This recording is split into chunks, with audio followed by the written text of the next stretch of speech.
बेटी बचाओ बेटी पढ़ाओ। ये बात आज से 20 वर्ष पहले की है।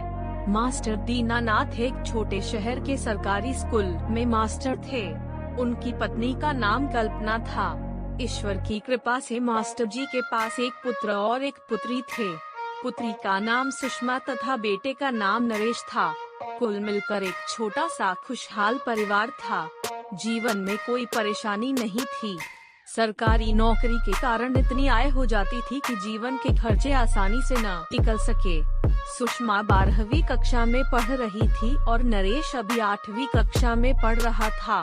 सुषमा को जवानी की दहलीज पर देखकर मास्टर जी और उनकी पत्नी ने उसके विवाह के संबंध में सोचना प्रारंभ कर दिया था।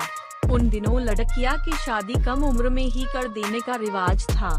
सुषमा पढ़ने में नरेश से अधिक बेहतर थी। आकार 10वीं में भी प्रथम श्रेणी में उत्तीर्ण हुई थी। उसका आगे पढ़ने का बहुत मन था, मगर माता पिता उसकी शादी करके अपनी जिम्मेदारी से मुक्त होना चाहते थे। 12वीं कक्षा में भी सुषमा उत्तीर्ण हुई। उसी वर्ष मास्टर जी ने उसका विवाह अपने एक रिश्तेदार द्वारा बताए गए एक लड़के के साथ तय कर दिया। लड़के का नाम गोकुल था। गोकुल अपने माता पिता की इकलौती संतान था। वो एक छोटा व्यवसाय करता था तथा थोड़ी बहुत पुश्तैनी जमीन भी थी। कुछ ही दिन में विवाह संपन्न हो गया तथा सुषमा अपनी ससुराल पहुंच गई। मास्टर जी और उनकी पत्नी ने चैन की सांस ली कि चलो जिम्मेदारी पूर्ण हो गई। धीरे धीरे 1 वर्ष बीत गया। सुषमा अपनी ससुराल में ठीक से रह रही थी। उसी वर्ष सुषमा ने एक लड़की को जन्म दिया। सुषमा की सास को अच्छा नहीं लगा। वो पोते का मुख देखने के लिए लालायित थी, परंतु यहाँ तो लड़की का जन्म हुआ था। एक दिन मास्टर जी जब अपनी बेटी को मिलने गए तब सुषमा की सास ने अपने मन की बात उनसे भी कह सुनाई। हम तो लड़के की आस लगाए बैठे थे, पर ऐसा नहीं हो सका। गोकुल के पिता ने समझाया कि कोई बात नहीं, लड़की भी भगवान की ही देन है। अगले वर्ष लड़का भी जरूर हो जाएगा। मास्टर जी चुपचाप सुनकर घर वापस लौट आए। धीरे धीरे 1 वर्ष और बीत गया। सुषमा एक बार फिर गर्भवती थी। सुषमा की सास ने पोते की आस में पूजा पाठ और दान पुण्य के कोई कमी नहीं करी थी। उसको पूरी उम्मीद थी कि अब की बार लड़का ही होगा, परंतु ईश्वर ने उनकी प्रार्थना नहीं सुनी और दूसरी बार भी लड़की हो गई। जब मास्टर जी अब की बार मिलने गए तब सुषमा की सास ने उनके सामने ही सुषमा को कोसने लगी। गोकुल हमारा एक लौता लड़का है। हमने तो सोचा था कि आपकी लड़की हमारा वंश आगे बढ़ाएगी, पर ये तो लड़की ही पैदा करना जानती है। हमारी तो किस्मत ही फूट गई है। मास्टर जी ने समझाने का प्रयास किया कि इन बातों में भगवान की ही मर्जी चलती है। इसमें सुषमा का कोई कसूर नहीं है, परंतु उसकी सास कड़वे शब्द ही बोलती रही। मास्टर जी भारी हृदय के साथ घर वापस लौट आए। कुछ समय और बीत गया। एक बार सुषमा घर आई तो अपने माता पिता के सामने फुट फुट कर रोने लगी। उसकी सास ने ताने मार मार के उसका जीना मुश्किल कर दिया था। पति भी अब पहले जितना प्रेम नहीं दिखाते थे। कभी कभी गुस्से में हाथ भी उठाने लगे थे। सिर्फ उसके ससुर थे जो उसको हिम्मत देते रहते थे और 2 मीठे शब्द बोल देते थे, एक ही मात्रा। परंतु सास के सामने ससुर की भी चलती नहीं थी। कुल मिलाकर सुषमा खुश नहीं थी। बेटी बचाओ बेटी पढ़ाओ। कुछ दिन बाद सुषमा तीसरी बार गर्भवती हो गई। इस बार सुषमा की सास ने ईश्वर को प्रसन्न करने के 2 गुने प्रयास किए हुए थे। साधु महात्माओं के बताए हुए सभी उपाय उसने पूर्ण किए थे। कई तरह के ताबीज भी बांध दिए थे।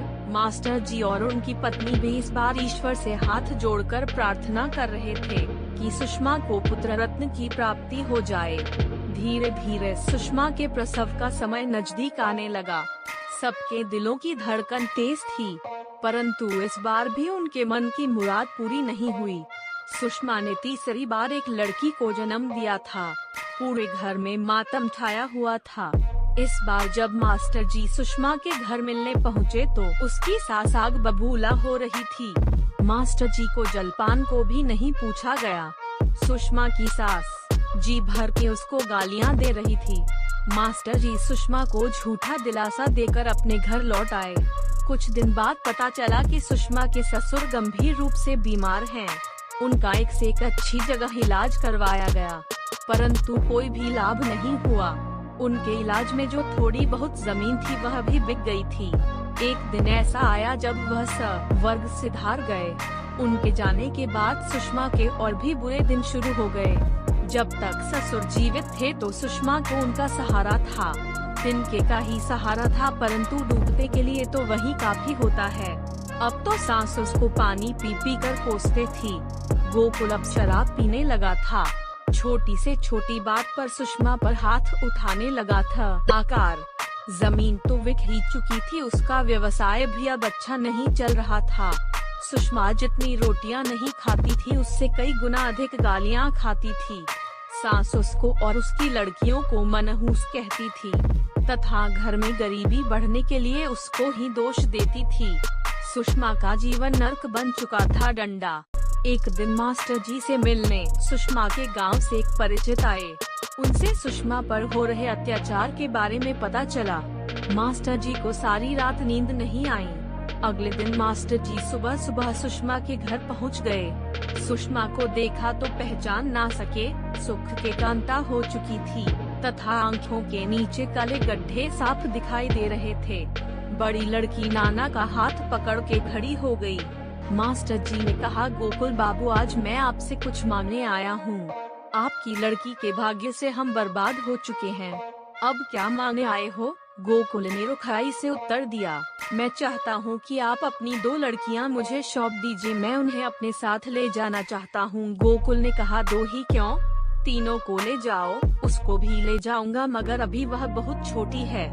गोकुल की माँ भी बोली, हाँ हाँ ले जाओ, हमारा तो पाप कटेगा। सुषमा ने मास्टर जी को प्रश्न सूचक नजरों से देखा। मास्टर जी बोले, बेटी सोच कर रही है, तुझे भी तो मैंने ही पाला है। मास्टर जी के कहने पर सुषमा ने अपनी दोनों लड़कियों को उनके साथ रवाना कर दिया। 52 वर्ष की अवस्था में मास्टर जी अपनी लड़की की 2 बेटियों को अपने घर ले आए। मास्टर जी की पत्नी हैरान रह गई। अभी उनको रिटायर होने में 13 वर्ष शेष थे। मास्टर जी ने कहा, ये भी मेरा ही खून है। डंडा। मास्टर जी ने उनका स्कूल में दाखिला करवाया और पूरी तरह से जिम्मेदारी संभाल ली। 2 साल बाद वह तीसरी बेटी को भी ले आए। मास्टर जी का यह रूप देखकर जितने लोग भी उन्हें जानते थे वह स्तब्ध रह गए। मास्टर जी का सम्मान तो सब पहले से ही करते थे, पर अब वह सम्मान श्रद्धा का रूप ले चुका था। इसी बीच सुषमा चौथी बार गर्भवती हुई। इस बार ईश्वर ने उसको पुत्र रत्न प्रदान कर दिया था।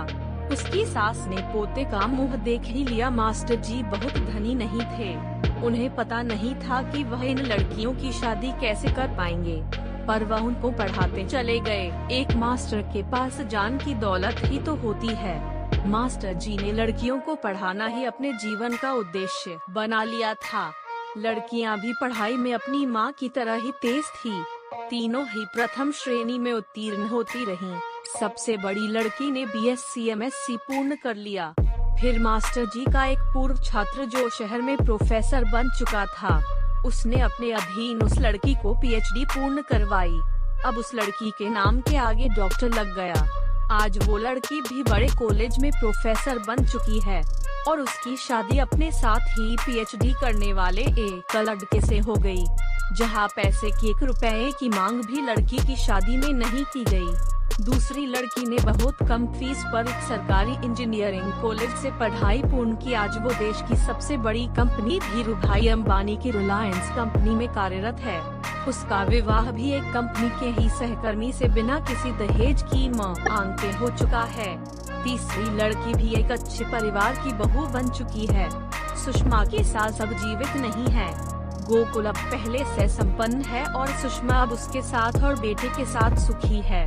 मास्टर जी का निधन पिछले सप्ताह लगभग 80 वर्ष की आयु में हो गया। उनके साहस की और जो महान कार्य वह करके गए हैं, उसक बड़ी की मात्रा जितनी तारीफ की जाए वह कम है। उन्होंने बहुत सारे जीवन खराब होने से बचा लिए।